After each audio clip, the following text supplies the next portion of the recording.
Hi, everyone. Welcome to another edition of the Internationalist. Today, we are joined by Arpitha Kodiveri, who is Assistant Professor of Political Science at Vassar College. And she's previously worked as an environmental lawyer supporting Adivasi and forest dwelling communities in India. Her work focuses on the role of climate litigation in redressing claims of loss and damage among the frontline nations of the Global South. Thank you so much for joining us today, Arpitha. Thank you for having me. I'm excited to have this conversation with you. I'm so happy to hear that because today we are going to discuss Arpita's forthcoming book called Governing Forests, which grapples with the urgent climate related challenges being faced by communities in India, even as the global south right now is struggling with soaring temperatures. So, Arpita, to begin with, what made you want to write this book and what was your process like? Um, that's such a great question. So, in terms of like wanting to write the book, essentially a bulk of my career was spent straddling between actual legal support for communities on the ground around different issues, both forest rights related issues, but also issues around how do we combat extractive industries coming into Adivasi or indigenous areas, and what kind of legal strategies do we use, while simultaneously also pursuing a sort of scholarly and legal research career. And somewhere between those two worlds, I felt like I needed to talk about the intersection, both in terms of the struggles that communities on the ground pursue, which are very legal in some ways, and in some ways, how are they also shaping the law? Because it's not like they're operating in isolation of the larger legal structures. And so that sort of pushed me to write this book. It was based on sort of 5 years of working with communities, being informed by their ideas of the law and how they use the law, to also then saying, hold on, but they've actually changed the landscape of environmental law, and we need to talk about that.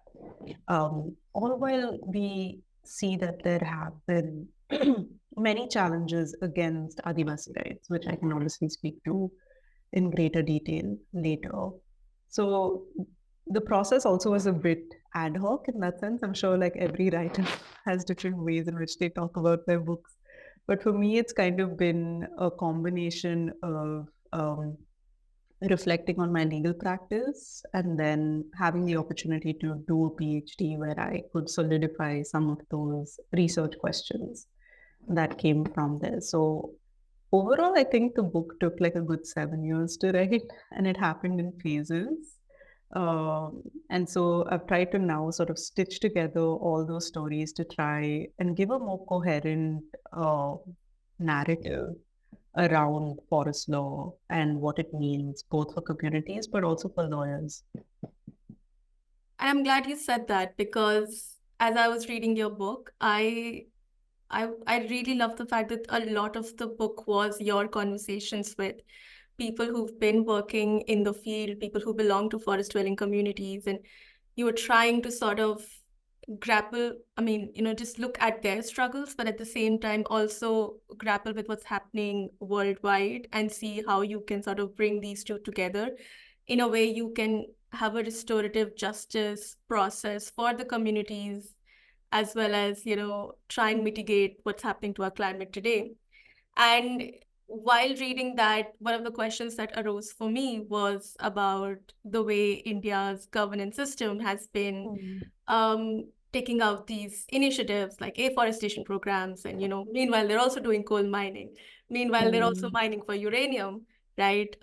In these communities, and in the land that belongs to these communities, right? In a way. So how does this figure? How does these initiative and this strict forest governance system that India Mm. has affect the efforts to conserve forest areas? And what kind of challenges do they pose for indigenous communities, who do oppose a lot of these changes in the governance, changes in the laws, changes in how they can utilize the land, their own land Mm. in a way? Yeah, I think that's really at the heart of what the future of forest law is going to look like. One of the arguments I make in the book, and this is informed both by understanding legal struggles on the ground, but also globally reflecting on where Indigenous struggles are also hitting what might be, finding themselves caught between a rock and a hard place. Because a lot of the environmental governance and forest governance, which have been inherited from the colonial encounter, have been primarily focused on asserting state control over decision making and centralizing that decision making. Um, of course, India has gone through many iterations of decentralization and delegation of authority to communities, but it's never fully been realized. So then you have a situation where you have two parallel tracks operating. You have a legal infrastructure that continues to secure state discretionary power, which to an extent can be defined as sort of an authoritarian form of forest governance. And then you have legal infrastructure that also pushes back against that, which is trying to democratize that decision making. But we've not found a way to legally reconcile those two tracks. And so they're always kind of in conflict. In some ways, one can define it as a healthy conflict because it's important for both those voices to exist. But at the same time, there is a situation where whether it is afforestation or it is coal mining, the authoritarian forest governance structure gets deployed. So that's one part of the issue. The other part of the issue is globally we're seeing a trend towards a sort of deregulation of environmental law and sort of the idea that we can open up our forests and then we can compensate for it later. So we're going from sort of a protective legal approach to a more compensatory legal approach. So it then becomes a situation where deforestation is allowed, but let's like beef up or let's strengthen regulatory mechanisms for afforestation. Similarly, with coal mining, what happens is the language of energy security, the language of nation building gets deployed. So then that creates a situation where you see, okay, so you have communities trying to protect forests and conserve forest areas, but the governance structure says deforestation now, afforestation later. So all of a sudden, you're confronted with land dispossession on both fronts. And so, where to from here? And I think in my book and both other sort of literature on the subject, you realize that afforestation is not a viable strategy to combat either the climate crisis or biodiversity loss. And so we're in a bind. It really is the big question of what's going to happen in the future as we sort of get confronted by both heat waves and other kinds of ecological crises.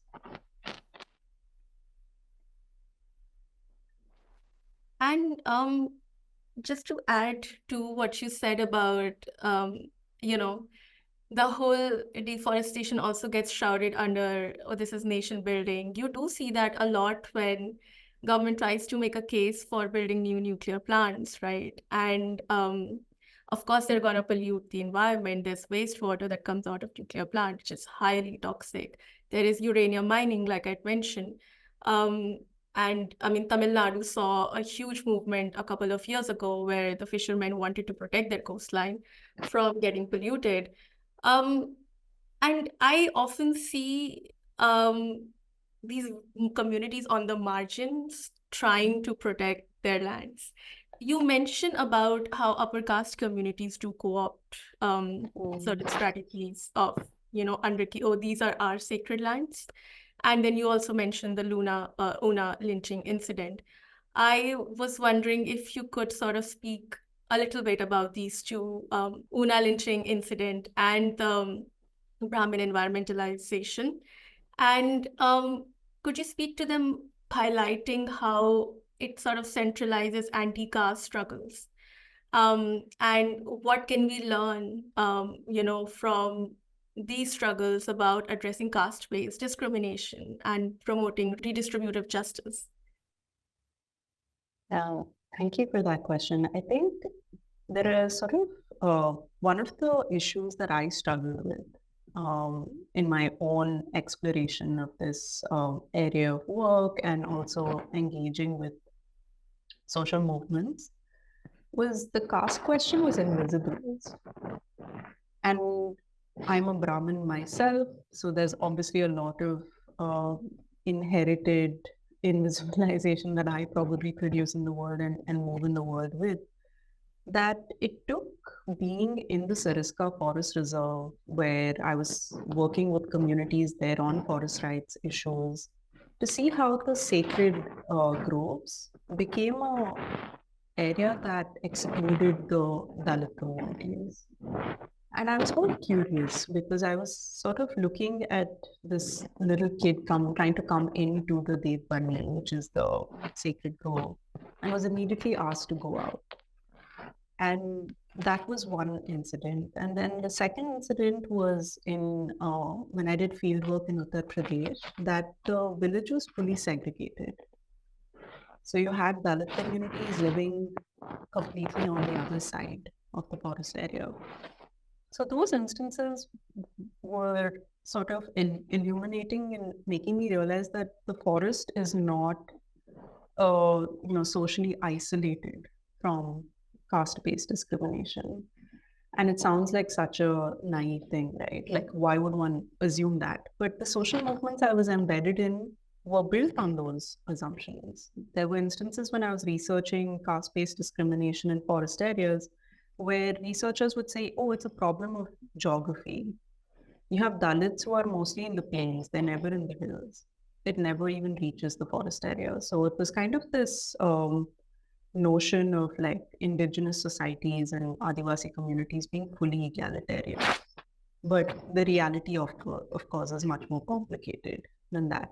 So that's when I started sort of working with Dalit forest dwelling communities to understand their legal issues, their legal realities.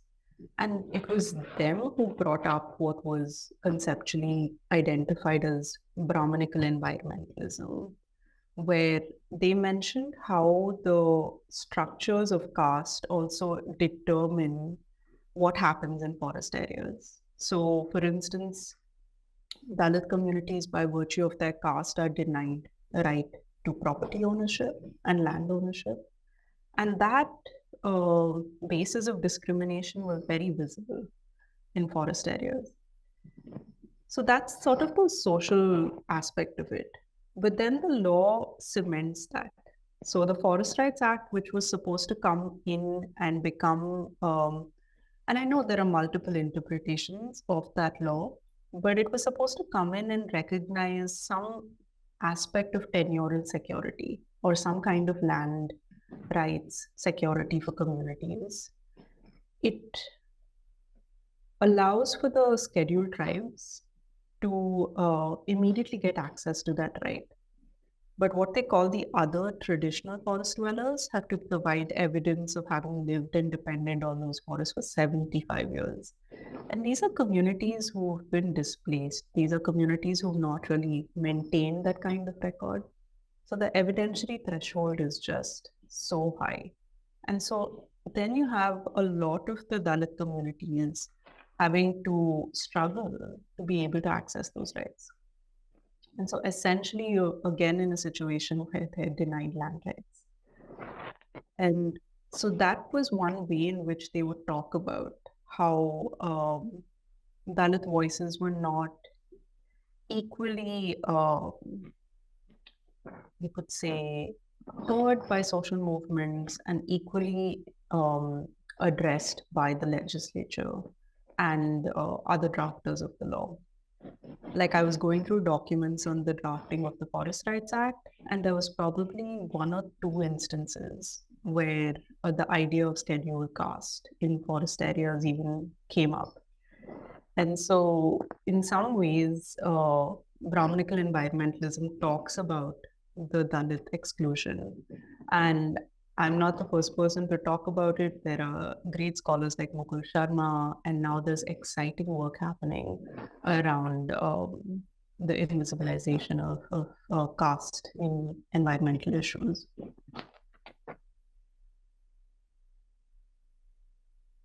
Yeah, and the reason why I wanted to sort of bring this question to you was because there is interesting work going on, but your book also sort of looks at it in terms of like you said, the dual displacement, right? Which I haven't really, I mean, could be my reading too, but I found it really interesting because it just put into context the kinds of displacement that has happened. And now with the soaring temperature, they're gonna happen even more.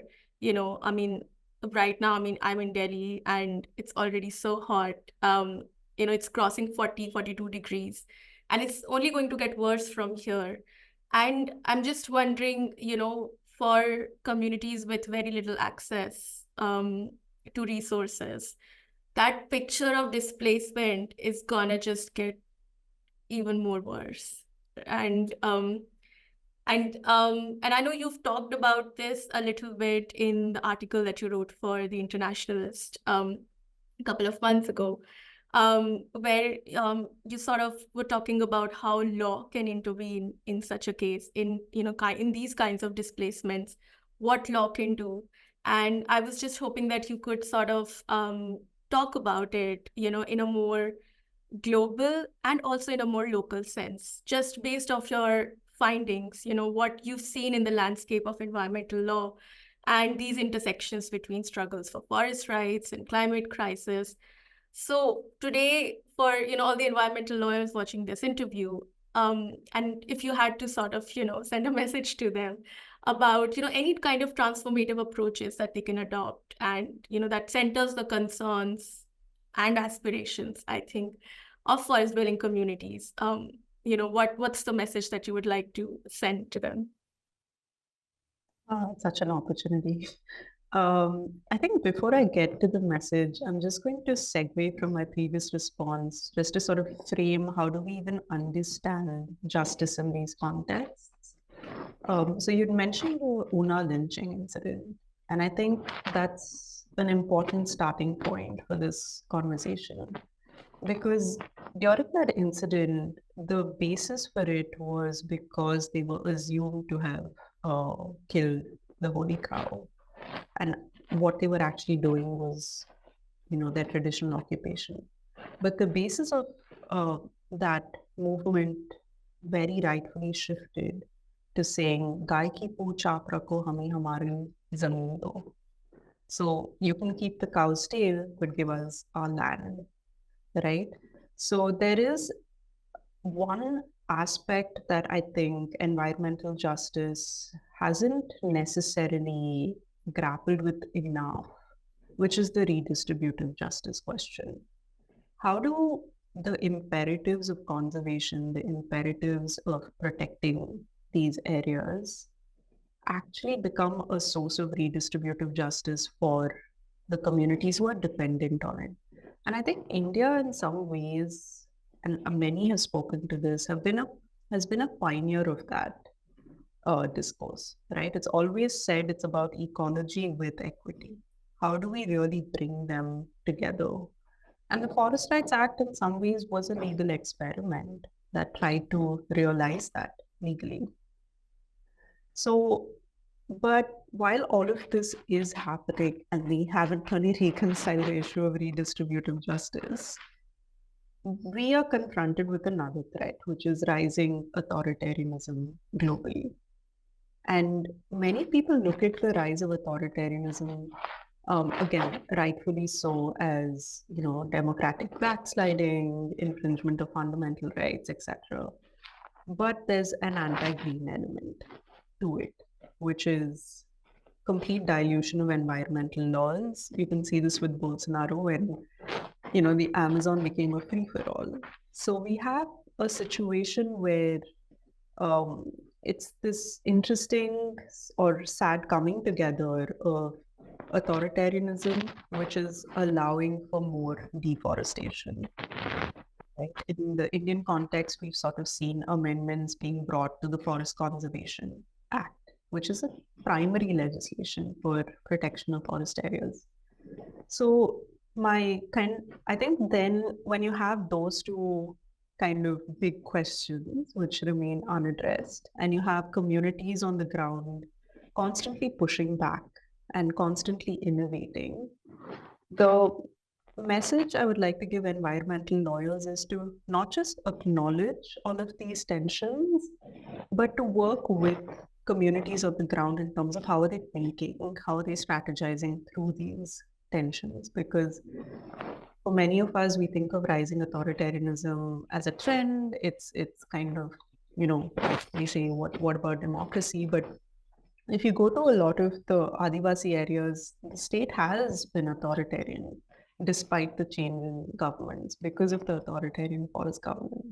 So they're already very clued in, unfortunately so. But how do we strategize through these tensions? And I think moving away from a model of lawyering, which is sort of removed from these social movements, or a tendency to visualize these movements as just clients, establishing a client relationship with them, to say, okay, I'm going to put that aside for a change and actually embed myself in the social movement. And then community based lawyering could be more exciting. And again, India has been pioneering on that front too, whether it's Sudha Bharadwaj or the what used to be the Jalpalpur Legal Action Group, or other kinds of people movements who have had lawyers work with them. So I would say that environmental lawyers need to move in that direction instead of what we're seeing the field shift to, which is sort of a highly specialized field and now sort of artificial divisions between environment and climate. And sort of, a trend of climate litigation, which has become very tempting. But I think sometimes it's important to just go to the site of injustice and lawyer from there.